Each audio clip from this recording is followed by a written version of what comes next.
मध्ययुगीन भारताच्या इतिहासावरचे जे काही प्रश्न राज्यसेवा पूर्व परीक्षेला विचारले जातात त्या प्रश्नांची चर्चा मी या व्हिडिओमध्ये केलेली आहे। जर तुम्ही मागील व्हिडिओचे पार्ट्स सिरीजचे बघितले नसतील तर प्लेलिस्टमध्ये जाऊन ते पार्ट्स बघून घ्या आणि इथून पुढचे जे पार्ट्स आहेत ते देखील प्लेलिस्टमध्ये जाऊन बघून घ्या। प्रश्न बघा, खालीलपैकी मुघल शासकाचे मूळ नाव खुर्रम असं होतं? जहांगीर, शहाजहां, हुमायून, अकबर।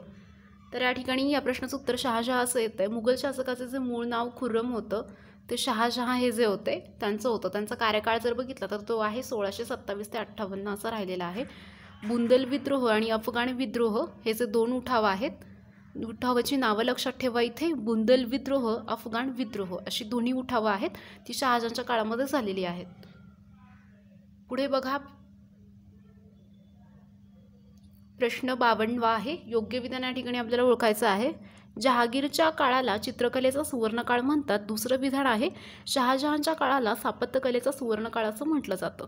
पर्याय आहेत फक्त एक, फक्त दोन, एकही नाही, वरील सर्व। तर वरील सर्व दोन्ही विधान या ठिकाणी बरोबर येतात। जहांगीरच्या काळाला चित्रकलेचा सुवर्णकाळ असं म्हटलं जातंय। दुसऱ्या विधानामध्ये शहाजहांच्या काळाला स्थापत्यकलेचा सुवर्णकाळ असे म्हटलं जातं। तर दोन्ही विधान इथं बरोबर येतात।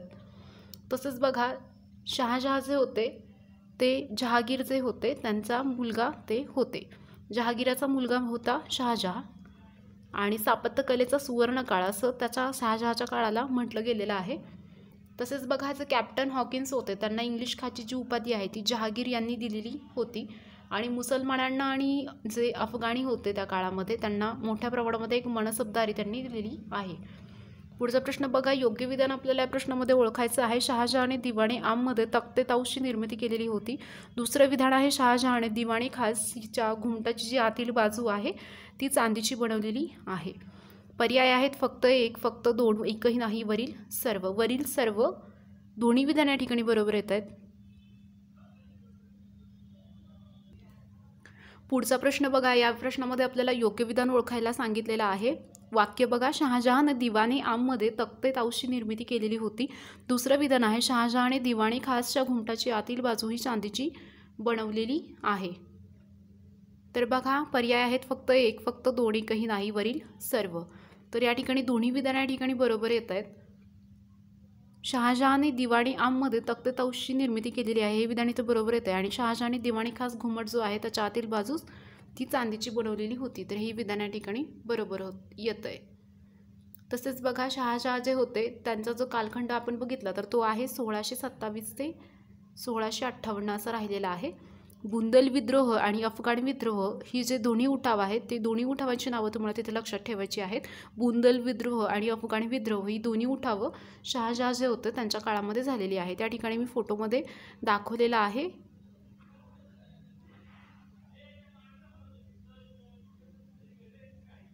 जो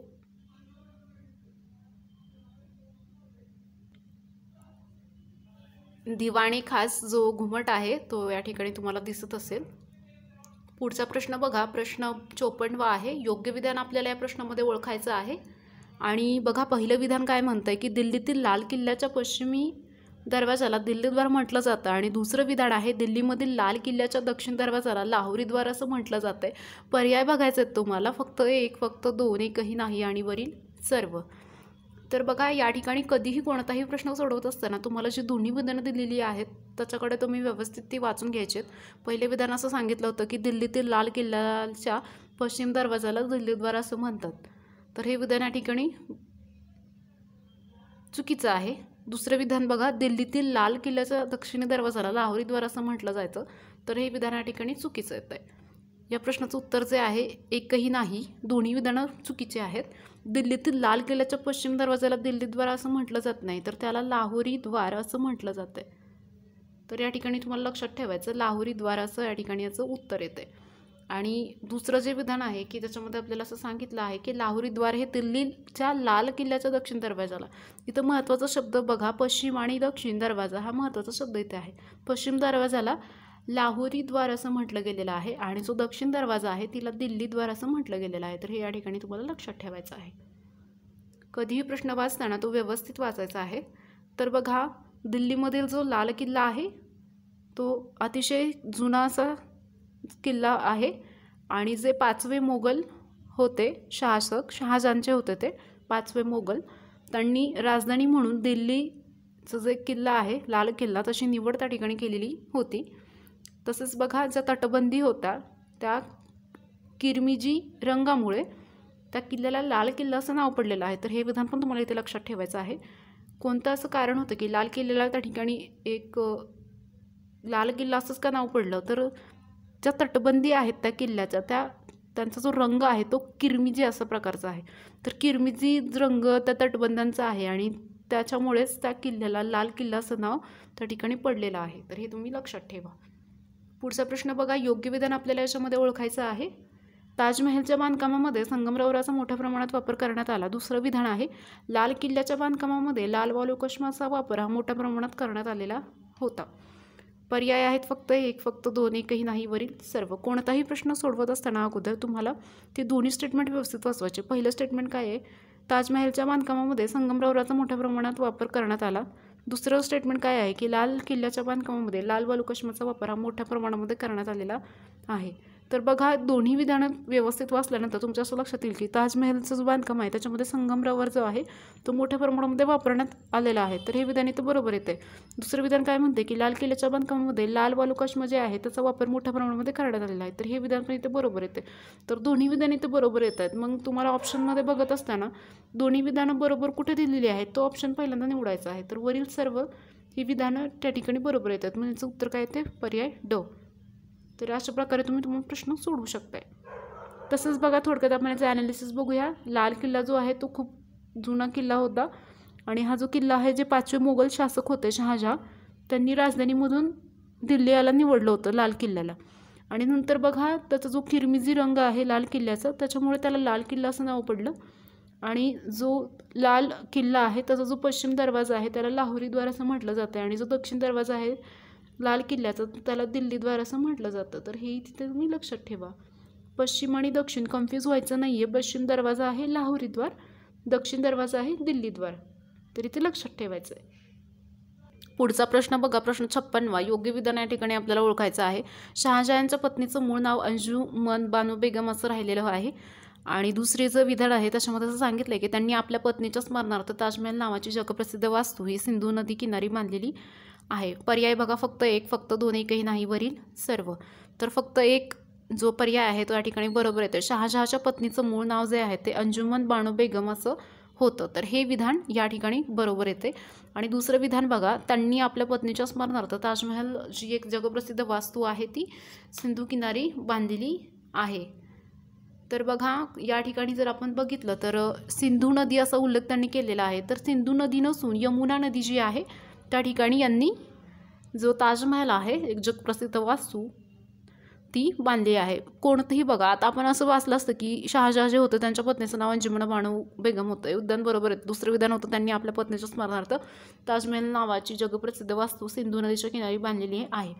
तर दुसरं विधान पण बरोबर येते, कारण ताजमहल ही जी जगप्रसिद्ध वास्तू आहे ती शहाजहान यांनी आपल्या पत्नीसाठी बांधलेली आहे. पण सिंधू नदीवरती ती बांधलेली नसून यमुना नदी जी आहे त्याच्यावरती ती बांधली आहे. म्हणून एका अर्ध्या जो स्टेटमेंट आहे त्या ठिकाणी ते चूक ठरतं आहे. म्हणून यामध्ये फक्त विधान एक जे आहे ते बरोबर येते. आणि जर यमुना नदी जी आहे ती त्याच्यावरती त्यांनी बांधला आहे, दुसऱ्या विधाना ठिकाणी चूक येते.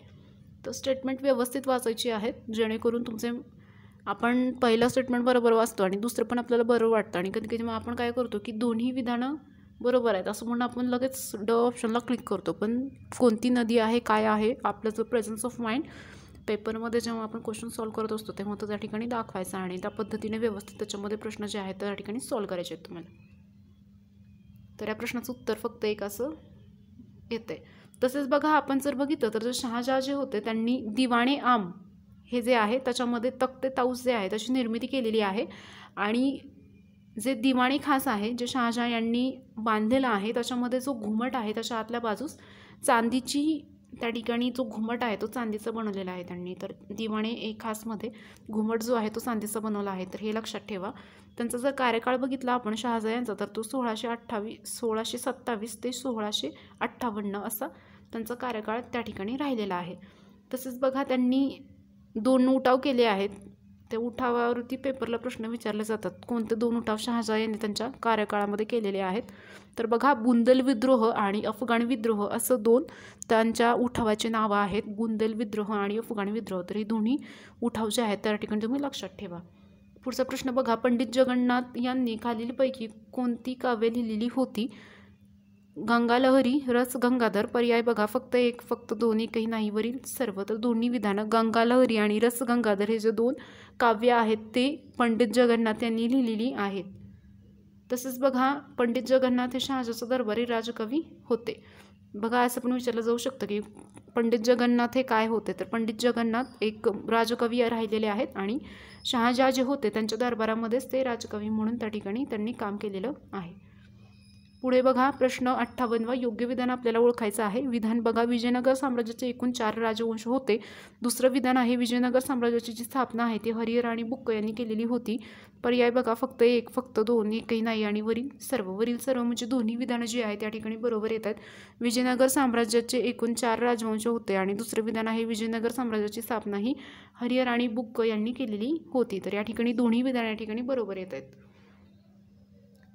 तसेच बघा, विजयनगरचं जे साम्राज्य होतं त्याच्यामध्ये 4 राजवंश राहिलेले आहेत. तर राजवंशांची नावं पण तुम्ही लक्षात ठेवा. संगम वंश, तुलू वंश, अरावुडू वंश, सालू वंश. संगम, तुलू, अराविडू, सालू ही 4 वंश जे आहेत ते विजयनगर साम्राज्याचे एकूण 4 राजवंश होते. पुढे बघा, योग्य विधान आपल्याला ओळखायचं आहे. बुक्क याला वेदमार्ग प्रतिष्ठापक अशी पदवी देण्यात आलेली होती. हरिहर द्वितीय यांना 3 समुद्राचे अधिपती असं म्हटलं गेलेलं आहे. पर्याय बघा, फक्त एक, फक्त दोन, एकही नाही, वरील सर्व. तर पहिलं जे विधान आहे त्या ठिकाणी बरोबर येते. फक्त एक याचं उत्तर येते. बुक्क यांना वेदमार्ग प्रतिष्ठापक ही जी पदवी आहे ती देण्यात आलेली आहे. आणि बुक्क हे जे होते ते 3 समुद्राचा अधिपती होते. दुसरं विधान होतं हरिहर द्वितीय यांना 3 समुद्राचा अधिपती असं म्हणलं गेलेलं आहे. तर हरिहर द्वितीय नसून बुक्क हे जे आहेत त्यांना 3 समुद्राचा अधिपती असं म्हटलं गेलेलं आहे. म्हणून विधान चुकीचं येतं आणि विधान बरोबर या ठिकाणी येतं आहे. पुढचा प्रश्न बघा, 2 समुद्राचे अधिपती असे कोणत्या राजाला म्हणलं गेलं? पहिला आहे हरिहर प्रथम, हरिहर द्वितीय, बुक्क कृष्णदेवराय. या प्रश्नाचं उत्तर हरिहर प्रथम असं येतं आहे. 2 समुद्राचं जे अधिपती आहे ते हरिहर प्रथम यांना म्हटलं गेलं आहे. त्यांचा कार्यकाळ बघितला तर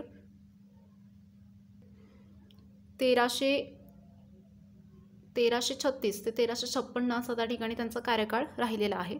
तर बघा, 2 समुद्राचे अधिपती म्हणजेच हरिहर प्रथम असं या ठिकाणी लक्षात ठेवा. 2 समुद्राचे अधिपती आहेत. अधिपती म्हटलं की हरिहर प्रथम येतं आणि जेव्हा 3 समुद्राचे अधिपती म्हटलं जातं तेव्हा बुक्क असं त्या ठिकाणी तुम्हाला लक्षात ठेवायचं आहे.